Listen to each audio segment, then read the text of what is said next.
오늘은 반야신경 세 번째 강의가 되겠습니다. 두 번째 강의에 대해서는 배경 설명을 해드렸죠. 지난번 시간에는 반야신경의 배경, 즉 반야신경이 쓰러진 배경에 대해서 말씀을 드렸습니다. 한 번 더 말씀을 드리면 반야신경이 쓰러진 장소는 마가다고 왕사성 영축산이다. 또는 기사굴산, 거리드라쿠타, 그렇게 말을 하죠. 영축산을. 법문을 들은 사람들은 대비구 큰 스님들과 보살 마사들이 되었다. 부처님과 대중들이 아주 깊은 삼매에 드셨다. 그것을 우리는 강대신심삼매라고 했다. 그랬습니다. 그 삼매에 드셨을 때 간자재보살이라고 하는 보살이 깊은 삼매 가운데서 반야바라밀다를 행해서 제법이 공함을 깨닫고 모든 괴로움에서 벗어난다. 그것을 부처님의 위실력으로 사리푸트라가 부처님의 위실력을 빌어서 그것을 보고는 바로 자리에서 일어나 질문을 했다. 그 보살의 경지, 제법이 공함을 깨닫고 마침내 깨달음을 얻는 그런 대성보살의 경지에 대해서 질문을 했고, 또 그 질문에 간자재보살이 사리푸트라에게 아주 자세하게 제법이 공한 도리를 설했다.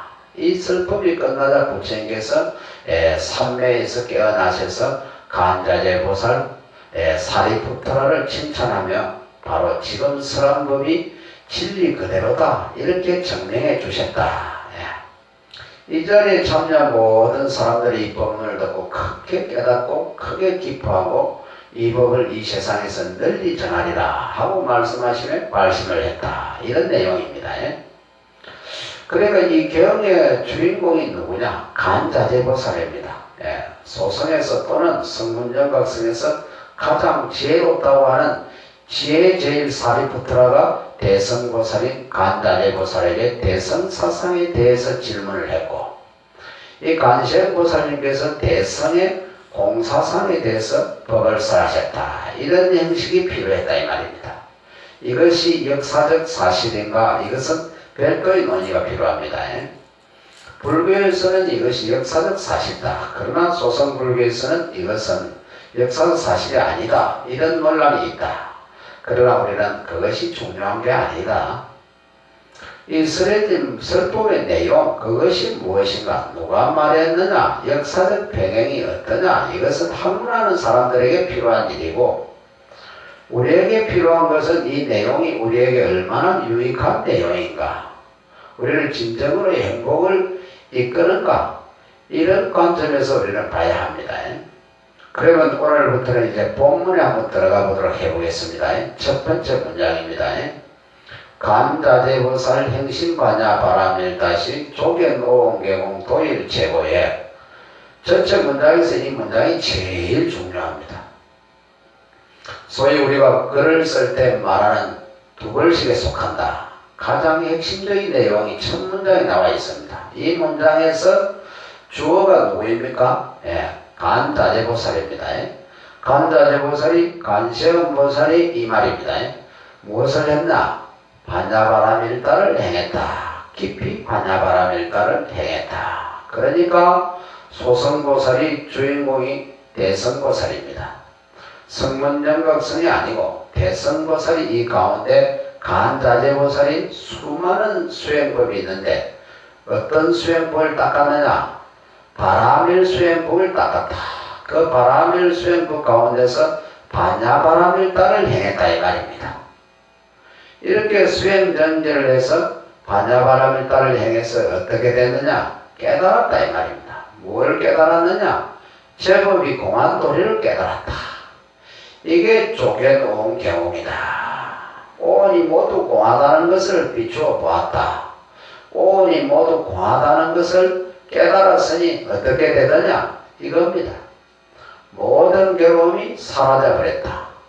도일 최고에 이 모든 번뇌와 모든 속박이 끊어져 버렸다. 모든 괴로움이 흔적도 없이 사라져 버렸다. 이것을 불교 용어에서는 니르바나, 열반, 또 해탈 이렇게 말합니다. 마침내 열반을 정득했다. 해탈을 했다 이런 얘기입니다. 다시 정리하겠습니다. 누가 대성보살이, 그 가운데 누가 간자재보살이 어떤 수행을 했느냐? 바라밀 수행법을 닦았다. 바라밀 수행법이 몇 가지 있느냐? 10가지 10바라밀 또는 6가지 6바라밀 수행법이 있다. 그 가운데서 반야바라밀 수행법을 닦았다. 그래서 어떻게 되었느냐? 깨달음을 얻었다. 어떤 깨달음을 얻었느냐? 제법이 공한 이치를 깨달았다. 제법이 공한 이치를 깨달았으니 어떻게 되느냐? 모든 괴로움이 사라져버렸다. 일체의 문제가 사라져버렸다. 일체의 번뇌가 떨어져 버렸다. 모든 속박에서 벗어났다. 마침내 열반을 얻었다. 마침내 완전한 행복, 완전한 자유를 얻었다. 마침내 부타의 경지에 이르렀다. 이 한 문장 가지고 앞으로 몇 번의 강의를 해야 할 겁니다. 그 가운데 이번 시간에는 보살이 뭐냐? 이것에 대해서 말씀을 드리겠습니다. 보살의 원어는 보디사트바입니다. 발음을 따서 한문으로 옮겨서 우리식으로 읽으면 보리살타입니다. 보리살타를 줄여서 뭐라고 하느냐? 보살이다 이렇게 이야기합니다. 그러니까 보디는 깨달음이란 뜻입니다. 보디는 깨달음이란 뜻입니다. 깨달음, 사트바는 무지, 중생이란 뜻입니다. 정반대에 따릅니다. 하나는 아주 밝음을 상징하는 깨달음, 부처라는 뜻이고, 하나는 아주 깜깜한 어둠을 상징하는 무지, 무명중생이란 뜻입니다.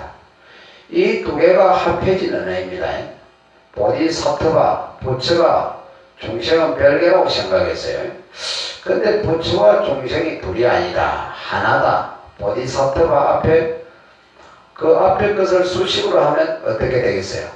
깨달은 중생. 중생은 중생인데 보통 중생이 아니고 깨달은 중생입니다. 근데 중생이 깨달으면 그걸 뭡니까? 부처예요. 그러니까 깨달은 중생이다. 이렇게 말하면 보살은 부처라는 뜻이 됩니다. 깨달은 중생이다.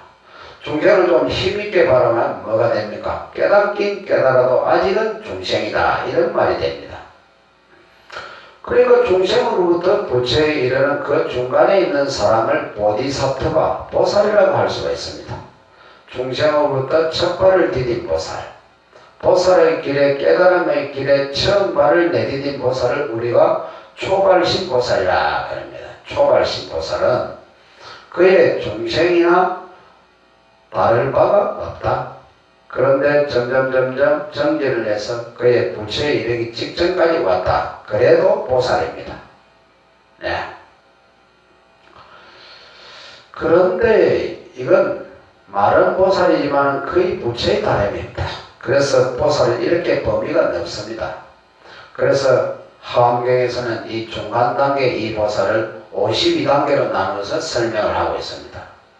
중생이 부처로 나아가는 첫 번째 단계, 그게 바로 나도 부처가 될 수 있다 라고 하는 믿음, 신심입니다. 이 믿음으로부터 출발한다. 나도 부처가 될 수 있다. 내가 지금 비록 괴롭게 살고 있지만 내가 이 어리석음을 깨뜨리면 나도 이 모든 괴로움에서 벗어나서 행복하고 자유로운 그런 부처님같이 그런 분이 될 수 있다. 이런 믿음이 있어야 합니다. 이 믿음이 없으면 여러분들은 자꾸 중도에 포기하게 된다 이 말입니다. 비록 내가 지금 몸에 병이 들고 가정에 불화가 있어서 배우자가 헤어지고 사업은 망해서 부도가 나고 온갖 고통에 빠져 있지만은 그럼에도 불구하고 나도 부처님 가르침에 의지해서 따라서 수행정진함이 모든 괴로움에서 벗어나서 자유롭고 행복한 부처님 같은 존재가 될 수 있다.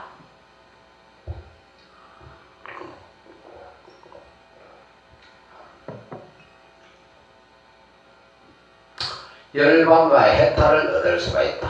믿는다면 이런 믿음이 있어야 합니다. 이런 믿음이 있습니까? 이런 믿음이 확고부동합니까? 이런 믿음이 있어야 보살로서 출발이 됩니다. 그렇기 때문에 나도 깨달음을 얻겠다. 이 발심 마음을 낸다 이 말입니다. 마음을 내야 돼요. 어떤 마음을 내느냐? 깨닫겠다는 마음을 낸다. 발보리심.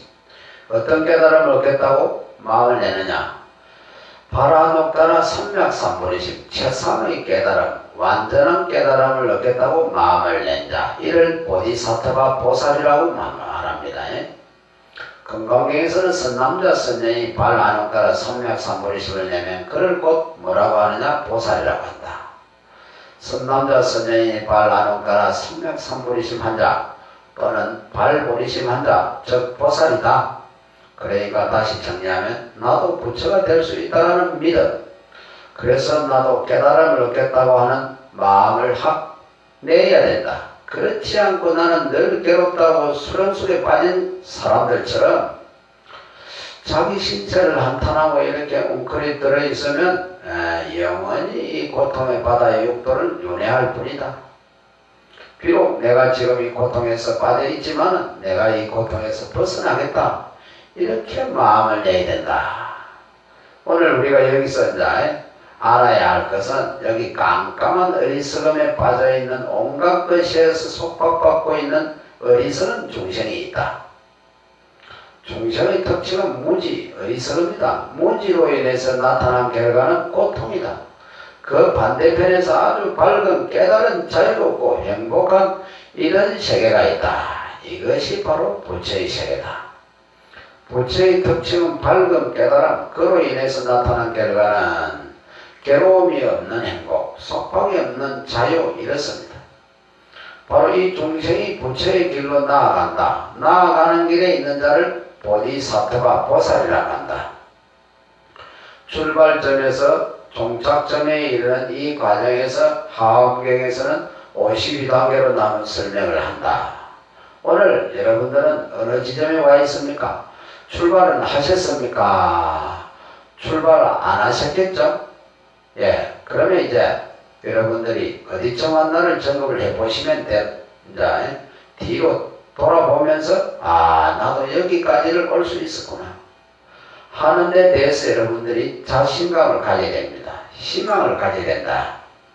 그러나 목적지를 보니 아직 까맸다. 그러니 게을러서는 안 된다. 부지런히 정리를 해야 되겠다. 아직 갈 길이 이제 뭐니 중도하차해서는 안 되겠다. 이런 믿음이 있어야 한다. 자, 보살은 어떻게? 그러면 부처가 될 수 있느냐? 보살이 부처가 된다 그랬는데 어떻게 될 수 있느냐? 건강경에 이제 비유를 들어서 말하면 수부리가 부처에게 이렇게 이어주었어요. 안욕따라 삼맥삼보리심을 바란 선남자 선녀이니 어떻게 그 마음을 항복받아야 합니까? 어떻게 그 마음을 머물러야 합니까? 어떻게 물으세요? 쉽게 말하면 어떻게 수행정진에 마침내 내가 깨달음을 얻을 수가 있습니까?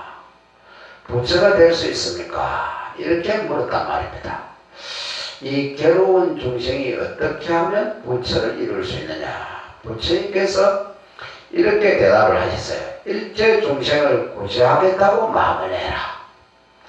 지금 내가 내 문제도 내 인생도 해결을 못해서 누구한테 도움을 얻어서 해결을 하려고 하는데 오히려 일체 중생의 괴로움을 다 떨어주겠다고 마음을 내라. 이렇게 말했습니다. 혹 때려도 혹 부침객이죠. 돈이 없어서 괴로워서 부처님께 하소연 했더니 부처님이 다른 사람을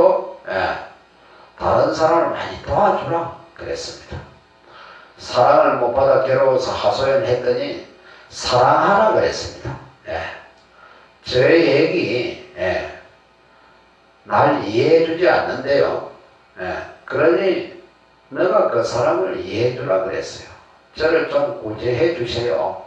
그랬더니 일체 중생은 도로 구제하라 그랬습니다. 그런 부처님이 내 문제는 외면하고 내 질문에 응답을 안 하시고 왜 다른 얘기를 하느냐? 아니다 이겁니다. 이게 내 질문에 다른 내가 원하는 것을 이룰 수 있는 방법을 나에게 일러주신 거다. 어떻게 하면 이 괴로움에서 벗어납니까? 어떻게 하면 모든 속박에서 벗어납니까? 어떻게 이 번뇌를 항복받을 수 있습니까? 이렇게 물었더니 일체 중생을 구제하겠다고 마음을 내라 이렇게 대답을 했습니다.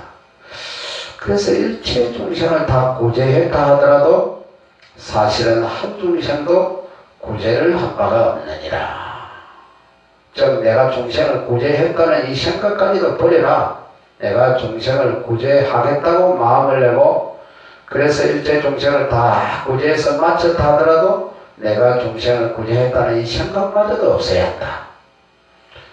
그러면 어떻게 될 수 있다? 해탈할 수 있다. 이것이 상고보리 위로는 깨달음을 구하고 허화 중생, 아래로는 중생을 구한다. 이게 상하의 개념도 아닙니다. 좌우의 개념도 아니고 일체 중생을 구제하겠다고 마음을 낼 때 곧 상고보리할 수 있다. 깨달음을 얻을 수 있다. 이렇게 말할 수 있어요. 그래서 지장보살은 지장보살 원이 뭡니까? 지장보살이 중생을 구제하는 것이 본원일까요? 본인이 깨달음을 얻는 본원일까요? 깨달음을 얻는 게 본원입니다. 모든 보살은 깨달음을 얻는 게 본원입니다. 그런데 어떻게 하면 깨달음을 얻느냐? 부처님 가르친 대로 이 세상에 한 중생도 괴로워하는 자가 없도록 내가 다 구제에 마치면 누가 깨달음을 얻을까요? 바로 지장보살이 깨달음을 얻는다.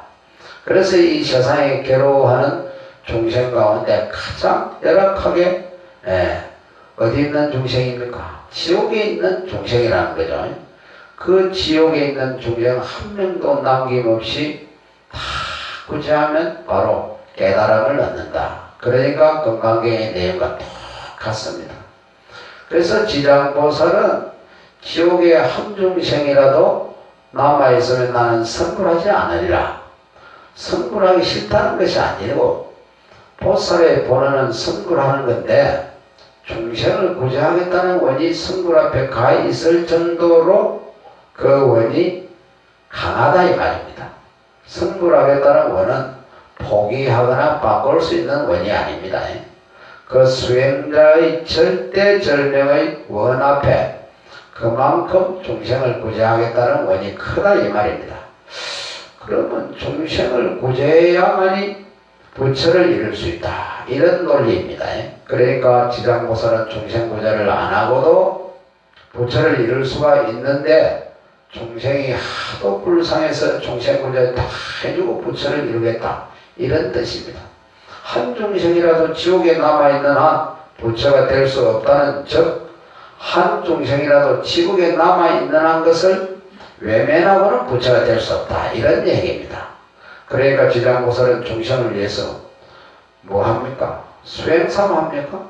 수행삼 합니다. 이렇게 말하면 좀 이상하게 생각될 수도 있지만은 그러면 이기심 아닙니까? 이 이기심이라고 해도 좋습니다. 이기심이라는 것은 남에게 손해를 끼치고 자기 이익을 구하는 것을 우리가 이기심이라고 하죠.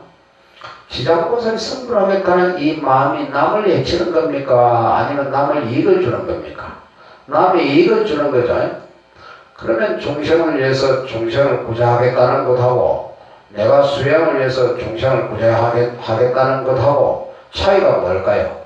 오히려 중생을 위해서 중생을 구제하겠다고 하면 더 고상하게 보이고 내 수행을 위해서 중생을 구제하겠다면 좀 이기성으로 보이잖아요. 그렇지 않습니까? 여기에 이제 그 잘못이 있습니다. 중생을 위해서 지옥에 가서 내가 중생을 구제한다 이 말입니다. 근데 그 지옥의 중생이 내 잘못으로 지옥에 떨어진 것이 아니고 자기 잘못으로 지옥에 떨어졌단 말입니다. 각자 자기 잘못으로 자기 업보로 지옥에 떨어졌습니다. 그런데 하도 불쌍해서 구제해 주었는데 구제해 주면 다시는 정신을 차리고 지옥에 오지 않아야 하는데 구해해 주면 또 정신을 못 차리고 또 지옥에 떨어진단 말입니다. 세 번까지 구해해 주는데 또 지옥에 떨어지면 어떤 생각이 들까요? 그냥 내버려 두고 싶겠죠. 이렇게 하기가 쉽다 이 말입니다. 그 중생을 위해서 도와주기 때문에 그 중생을 몇 번 도와주었는데 효과가 없으면 포기하게 된단 말입니다. 그리고 나중에 원망하게 된다. 그러니까 이 원이 중간에 이제 멈추게 됩니다.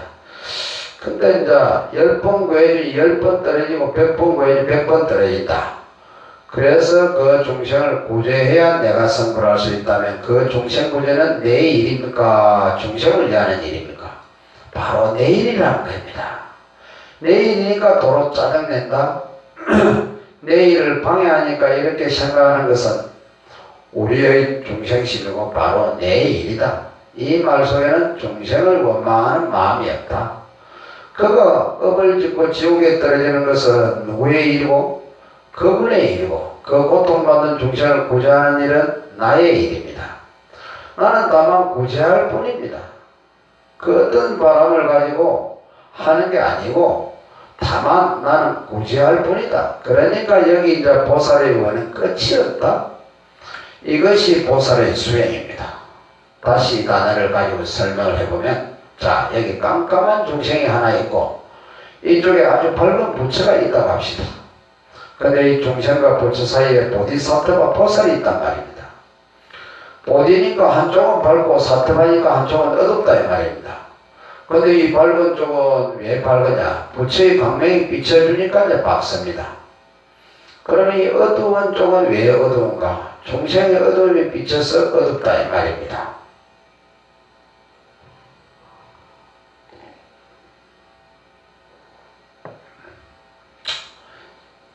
그러면 이 중생이 부처가 되려면 어떻게 해야 되느냐? 점점 부처 쪽으로 가면 되겠죠. 그러면 어두움은 점점 사라지고 적어지고 밝으면 점점 커진다. 그러면 이제 처음에 출발할 때는 밝으면 1%였고 어두움은 99% 있단 말입니다. 중간쯤이니까 50대 50이단 말이죠. 그리고 부처에 가까이 가니까 99%가 다 트인단 말입니다. 좀 더 가까이 가면 99.1입니다. 좀 더 가까이 가면 99.99입니다. 그래도 아직 100이 안 됐어요. 왜 100이 안 될까? 아무리 가도 100은 안 됩니다.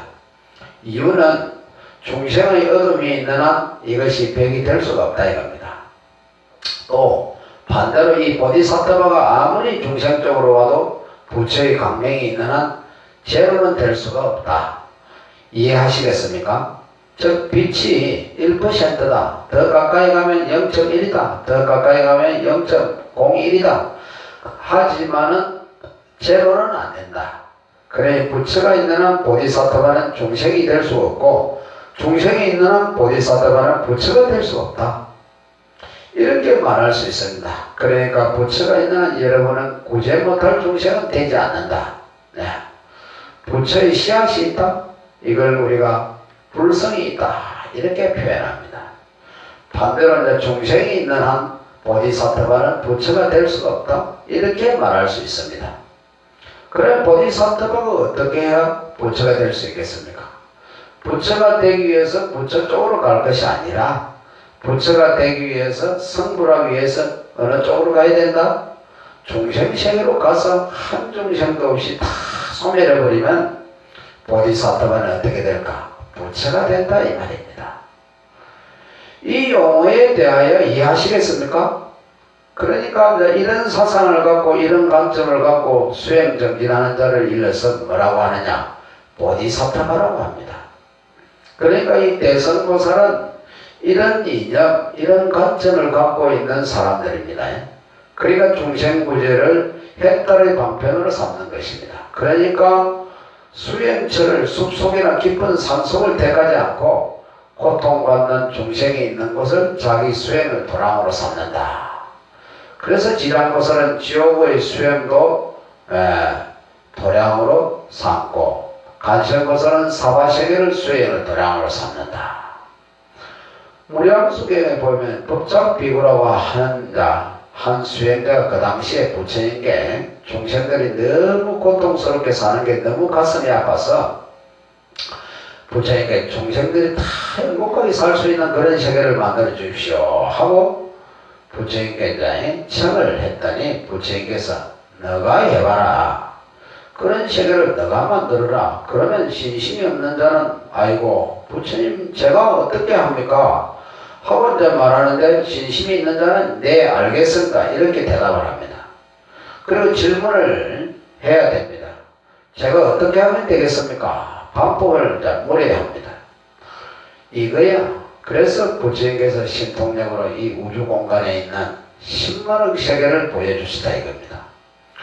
그 세계를 보니까 정말로 고통을 겪고 있는 그런 중생들이 사는 세계도 있고 아주 행복하고 자유롭게 사는 그런 세계도 있었단 말입니다.